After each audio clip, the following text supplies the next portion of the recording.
हम पढ़ रहे हैं मेरा आजीवन कारावास, वीर सावरकर की पुस्तक है। और इसमें वहाँ जो काला पानी में क्रांतिकारियों ने कैसा जीवन जिया, जेल में कैसे रहते थे, क्या खाते थे, क्या पीते थे, उसका वर्णन इसमें बता रहे हैं। आज की कड़ी में हम आपको बताएंगे कि उन्हें भोजन कैसा मिलता था।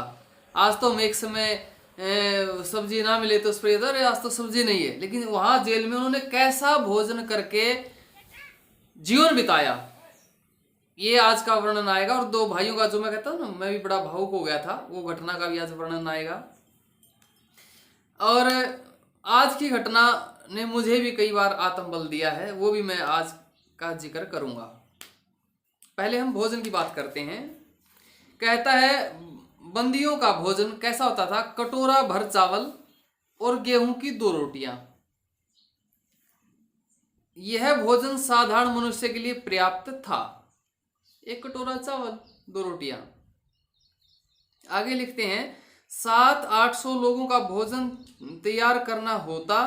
रसोइये इतने गंदे थे कि भोजन परोसते समय हमारी आंखों के सामने माथे का पसीना दाल के बड़े बड़े डोंगों में, डेगचियों में टपकता था। आंखों के सामने। अब गर्मी है, वहां कोई एग्जॉस्ट फैन तो लग नहीं रहे हैं, ठीक है ना। इतने आदमियों का भोजन बनाना है, वो कि में नहाने का तो उन्हें पता है पानी कैसा था, क्या था, तो पसीना उनका टपकता था ठीक आंखों के सामने ही। इस घटना का मैं अंतिम में वर्णन करूंगा, मेरे जीवन में भी क्या हुआ था, मुझे यहीं से आत्मबल लेना पड़ा था। फिर कहता है प्रति मास अथवा 2 महीनों में एक बार तेल युक्त दलिया मिलता ही था। तेल पड़ जाता था दलिये में। ये दलिया मत सोच, ये तेल मत समझना कि उसको बनाने के लिए तेल प्रयोग किया गया, बल्कि जो मिट्टी का तेल है ना, वो दीपक में डालते हैं, वो तेल डल जाता था। कैसे? कहता है, और कहता कभी कभी साग के ढेरों में बड़े बड़े कन खजूरे और सांप भी उन कड़ाहों में जा पकते थे। खान खजूरे और सांप भी उन कड़ाहों में, क्योंकि वहां से इतना सामान आता था, ऐसा जंगली इलाके से लाते थे, तो खान खजूरे और सांप भी साथ कड़ाहों में ही पक जाते थे। कहता है भोजन के समय बंदियों की पंक्तियां कड़ी धूप में और वर्षा में भी बैठाई जाती थी। कोई भी पंक्ति के बाहर नहीं बैठ सकता था।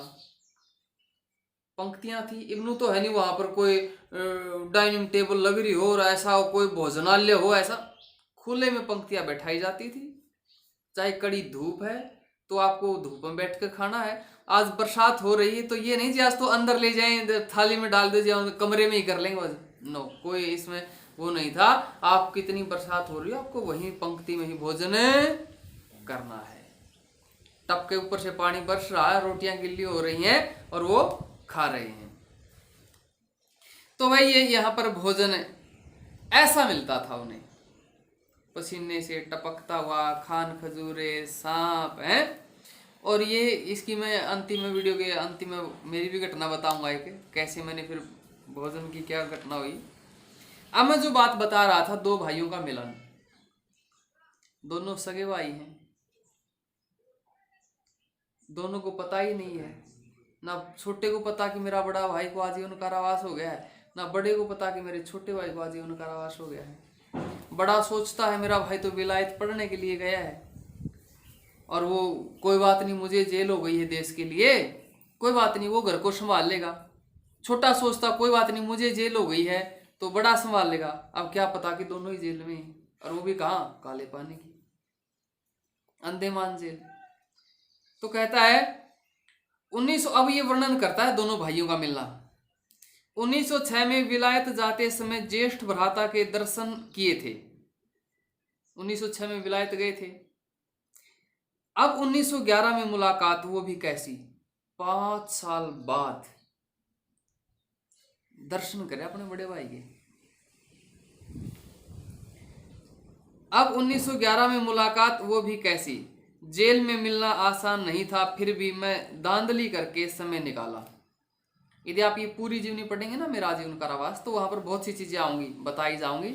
उन्होंने ऐसी धांधली की, किसी ने ऐसी सूचना दी तुम्हारा भाई है, उन्होंने ऐसे ऐसे अपनी पंक्तियां चेंज की, तब जाकर वो उससे मिलते हैं। कहते हैं तभी दूर से वापस लौटते समय मेरी और मेरे बंधु की आंखें चार हो गई।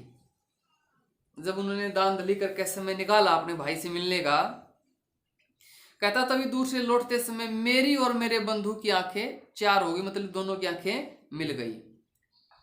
विलायत जाते समय उन्होंने मुझे देखा था, आज से 5 साल पहले देखा था भाई को जब विलायत गया था। विलायत तो बड़ा, विदेश में जाता तो बड़ा बन ठन के सूट बूट से जाता है ना। आज अब उन्होंने मेरी ऐसी करुणास्पद अवस्था में देखा जहां मेरी काया अपने भाग्योदय की लौकिक आशाओं की राख से सनी हुई थी। लौकिक आशाओं की राख, अब तो वो जो आशाएं थी अब तो सब राख बन चुकी थी, और उसी राख से मानो मेरी काया सनी हुई थी। तो पल भर के लिए उन्हें जैसे काठ मार गया। बिल्कुल काठ मार गया मतलब बिल्कुल सुनोगे देख के। भाई को तो देखा था हमने, विलायत भेजा था पढ़ने के लिए, लेकिन यह कैसे ये उसको बिल्कुल काठ मार गया, एकदम सुन हो गया वो। उनके मुख से बस एक ही उद्गार फूटा जो उनके मुख दुखों वेदनाओं का निष्कर्ष था, तात्या तू यहां कैसे आया। अब उसकी तो सारी आशाएं टूट चुकी थी, तो वो पूछता है कि तात्या तू यहां कैसे आया। बड़े भाई ने कहा कि तू बाहर है और राष्ट्र के लिए कार्य करेगा, ऐसा विश्वास मेरा धीरज बांधता रहा। यहाँ पर घर की बात नहीं की, मैं जो पहले कह रहा था ना घर को संभालेगा, घर के नहीं, यहाँ ये राष्ट्र की बात कर रहे हैं कि तू बाहर है और राष्ट्र के लिए कार्य करेगा। ये नहीं कि तू घर है, तू बाहर है तो घर को संभालेगा, नहीं, वहां भी घर की बात नहीं आई, राष्ट्र की बात आई। और ऐसे क्रांतिकारी लोगों को लोग क्या कहते हैं, गद्दार बताते हैं, माफी मांगने वाले बताते हैं, बदमाश लोग। ये देश के गद्दार वो हैं जो क्रांतिकारियों को प्राक्षेप लगाते हैं। कहता है, फिर आगे कहता है, यहाँ पर दोनों भाइयों का मिलन होता है, और भी बहुत सी बातें होती हैं, वो भी आगे हम बताएंगे। वहां पर बड़े भाई को यातनाएं दी जाती हैं, फिर छोटा कैसे देखे, अब छोटे के सामने बड़े को मारा जा रहा हो तो भाई। फिर आगे कहता है 10 बजे तक काम करो बिना रुके, गोल गोल घूमने से सिर चकराता था। अब कोल्लू समझते हो ना, कोल्लू नहीं तो भाई ये जो तुम YouTube पे देख रहे हो तुम देख लेना, कोल्लू में कैसे जोता जाता था। तो जैसे चारों तरफ से घूमना पड़ता है ऐसे, अब सिर चकरा जाए भाई, ठीक है ना।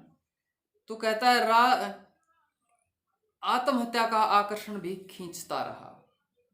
अब आदमी जब इतना परेशान हो जाए, आत्महत्या करना कोई आसान बात नहीं है। जब दुख की चरम सीमा हो जाती है ना, तब आदमी अपना शरीर छोड़ने की बात करता है कि मर ही जाऊं। सामान्य अवस्था में कोई शरीर नहीं छोड़ता अपना, सामान्य अवस्था में कोई नहीं मरता, सोचता मैं ठीक हो जाऊं, मेरा ऑपरेशन हो जाए ना। जब चरम सीमा हो जाती है, कहता एक बार जब मैं मार्सेलिस से पुनः पकड़े जाए, वो कहते हैं ना जहाज में से कूद गए थे एक बार ये, और दूसरे देश की सतह पर पहुंच गए थे, वहां से पकड़े गए थे ना एक बार, उसका भी वर्णन कर रहे हैं। कहता मैं मार्सेलिस से पुनः पकड़े जाने के बाद एडन के आसपास भयानक गर्मी में तथा यंत्रणाओं में बंद किया गया था। दूसरी बार जब कोल्हू पेरने में चक्कर आ गया था। 2 बार इनकी आत्महत्या ने इनको खींचा है।